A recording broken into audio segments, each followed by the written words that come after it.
Us now on the Deseret First Credit Union hotline via Zoom from the BYU football summer camps is assistant head coach Ed Lamb. Ed, great to have you back on the show. How are you? I'm well, thanks, guys. Camp's a fun time, so it's great to be out here with these young kids and seeing the game through their eyes. No doubt about it, and I'm sure there's an added measure of excitement based on the fact that you didn't get to do this last year. So what is the atmosphere around the camps coming off of the COVID pandemic and having to skip out a year?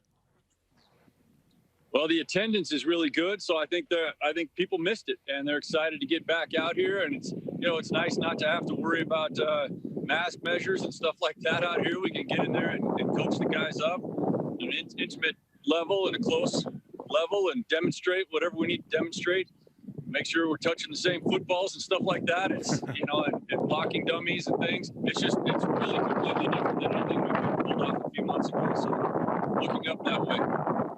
Recruiting was certainly affected by the pandemic last year, Ed. How have you guys seen that effect, and what have you had to do to try and offset some of the unique circumstances? Yeah, that's a really good point. There's video is a really powerful tool, but it's hard to confirm what we see on video without seeing a player in person. Even a confirmation of height, for example, if a player is 6'4" and on video, he's self-reported 6'4", and then on video it looks like he's the same height as everybody else on the field. It's like, I don't know if that's really believable, but you can confirm that in camp and with the ability to travel and go and see players face to face, and even more important things like attitude and disposition and things like that. And so we've been able to get back to that. I think perhaps BYU's been maybe damaged by some of the travel restrictions less than some other schools. We do have a certain percentage of our recruiting class every year who grow up BYU fans, and they're on our radar, and we're on theirs. And so I think we've been able to take advantage of that in some circumstances as well. Ed Lamb with us on BYU Sports Nation, BYU football assistant coach. Let's stay with the recruiting theme. How much have things changed, or how has the atmosphere changed around recruiting based on what BYU football did last season? 11-1, finished number 11 in the final AP rankings, and had really a remarkable season. I think there's an excitement. I can feel that excitement. It's not when we really get into the nuts and bolts of recruiting. We certainly don't go around saying, hey, sign with us. We want 11 games. Like that's just really not how it works. The overall picture of what a mature player and involved parents are looking for. I mean, they realize that wins and losses can ebb and flow from year to year for any program. So, but I do think there's an initial excitement. I think the belief in Kalani and the direction that he's taking things is there. We hear that feedback, and I think that's tangible. It was certainly an amazing year, and you guys took advantage of a situation, which was just awesome. While others sat on the sidelines, you guys got out on the field, right, and practiced and played, and Tom and the staff should be credited for everything you did. What from last year was sort of an outlier due to circumstance? And what was something that you're like, no, this is who we are, and we're going to build off this in the future? I felt like that certainly the momentum of the schedule and victories, the schedule, at least, so far as you can predict the difficulty of a schedule, our schedule difficulty did drop off last year. But I think that the confidence that grew within our team was real. And I think that as the season progressed, you saw a team that was playing at a level of competition regardless of who we were playing. We were playing and executing at a high level.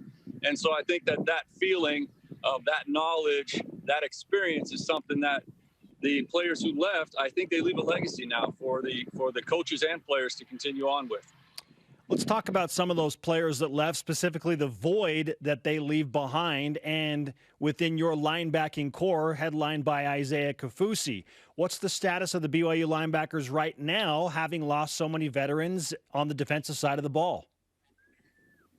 I think the linebacker core is really solid, and that's not to minimize losing Isaiah. Isaiah was such a leader for us, but it really, in almost the case of all of the players who won't be with us next year because they've, moved on or ended their careers or whatever. They leave that legacy of leadership and concern and care and leaving it all out there on the field. And so young guys step up. We've been around long enough where the questions used to be about, well, how are you going to replace Harvey Lungi? And then it was, well, how are you going to replace Fred Warner? And then, well, how are you going to replace Chun Tataki? And, pretty soon it will be, how are you going to replace Peyton Wilgar and Keenan Peely and Max Tooley and these guys? And there's younger guys in the pipeline as well, and you'll know their names better as they come back off of missions and do their thing. Some of those guys, and tell me if I'm wrong, Ben Bywater coming off an injury, but a talented kid. Drew Jensen, obviously Josh Wilson, Zach's younger brother. Pepe Tanuvasa had really bright spots in a couple of games.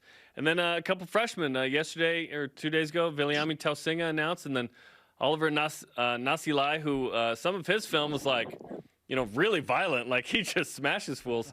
Tell us about some of these newcomers who could play this year. Yeah, you mentioned it. You mentioned some guys that have already kind of earned their stripes with Pepe and Drew, and then the guys that we're excited about. Ben certainly has all the ability to do, to accomplish all of his goals and do everything we'd like to ask of him. Oliver Nasilai and Viliami Tausinga, those guys, they don't flinch. They run right through contact, and us, like we're not hung up on what a player played in high school, right? And or what a coach has coached in the past. I mean, you guys you're just starting with linebackers, but I should make sure and give Coach Kevin Clune some credit. He's taken over the linebackers, and I'll be working more on the secondary now with the safeties. It's possible that some of these guys end up playing other positions as well. We've recruited athletes with contact courage and guys that really care about football, and we'll work it out to get the best 11 players on the field as often as possible. Ed Lamb on BYU Sports Nation. Let's talk about the safety position, because naturally that is a question I know Jarom and I want to know more about when you lose Troy Warner and Zane Anderson, not to mention Chris Wilcox, even though he's on the edge. Like, you have some more holes to fill back in the secondary as well. So how would you assess the current status of the safety position right now? Because from where we stand, it kind of feels like the biggest question mark. Yeah, and another good question. Probably sometimes, I feel like I'm being evasive, but Troy Warner was a corner. And Zane Anderson was a linebacker. And in these types of shows in the past years, we've talked about them in those contexts. And so we don't know who those next safeties will be. Some of the most experienced guys right now, Chaz Ayu, who moved from linebacker, Malik Moore, who moved from corner. Feel really good about what both of those guys did in the spring. But, young guys like Hayden Livingston, he's played quite a bit now in his career, and a little bit of ups and downs with injuries and in and out of the depth chart, up and down the depth chart. But really excited about him. Ammon Hanneman, Talon Alfrey's a new guy.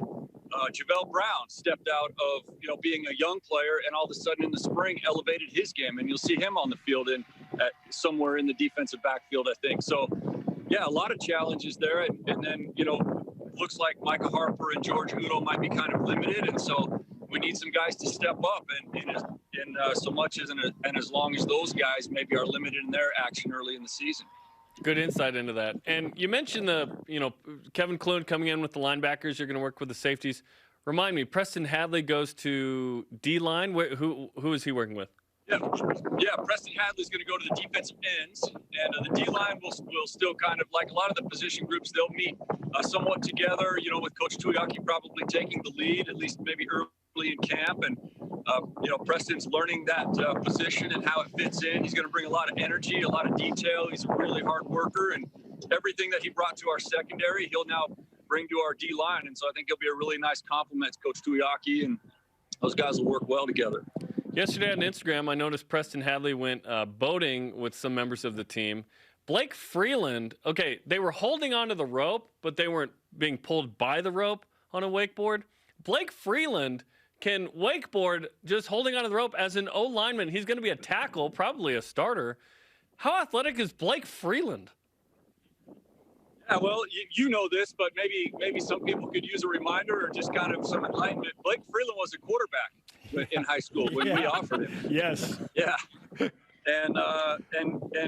I've known him since he was born, since he was 4 years old. His father, Jim, and I we go all the way back to high school, played high school ball together and then college ball. And, Mom was a two-sport All-American at BYU. Like, yeah, this guy's a legitimate athlete. Just because a guy is larger than a human being should be, that doesn't mean that he can't be a great athlete. Coach, let's finish with this. Schematically speaking, how much will the BYU defense change, if at all, from last season to 2021? Yeah, that's certainly a game by game. There are two things that we have, and it's a really good. I appreciate you asking the question, because I often would like to explain this to fans in greater detail, and try to do it sometimes at our coordinator show. But we have a playbook, and that playbook is for every college football team. It's not much different than every team in America, at least the teams playing in the NFL and college football. Like, there's not a coverage or a front or a blitz that's being run out there that we don't have in our playbook, that our players don't recognize. The game book is much smaller, and game books are what comprise the season when you put together 11 or 12 or 13 game books. And they're much more concise, and they have to do with more of our personnel for that year, and obviously the teams that we're playing. So it's a week to week. The answer to that question is certainly week to week. And I think that the way that I can answer it is there will be change. There is always change. And, we do our level best as coaches to appropriate the best change we can. Coach, we're always appreciative of your time. It's valuable. You give us great insight, have next-level football knowledge, of course, about the BYU roster and those schemes. So thanks for the time. Enjoy camps. I look forward to seeing you wakeboard at some time, and let's go play some golf. Hey, look, the golf is good. I don't know about the wakeboarding, but I'll take you guys up on that. I'd love to see you soon. You got it. Thanks, Ed. Okay.